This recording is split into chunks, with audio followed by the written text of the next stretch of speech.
Jednou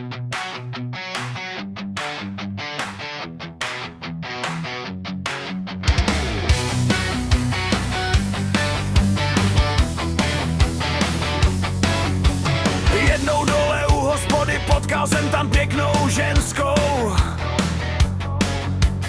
Myslel jsem si, že to bude klapat, ale zase nic.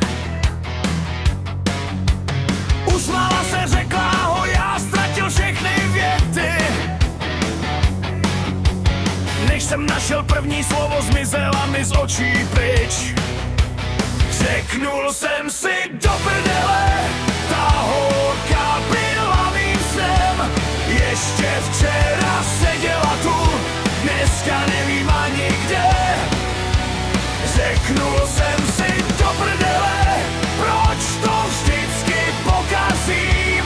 Štěstí stálo vedle mě, já zas přišel pozdě s ním.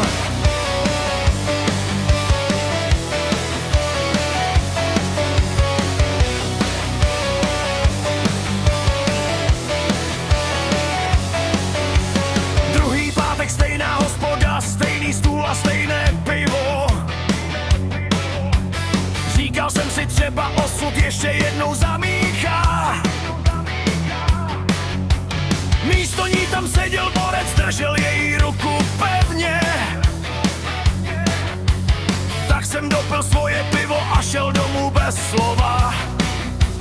Řeknul jsem si do prdele, ta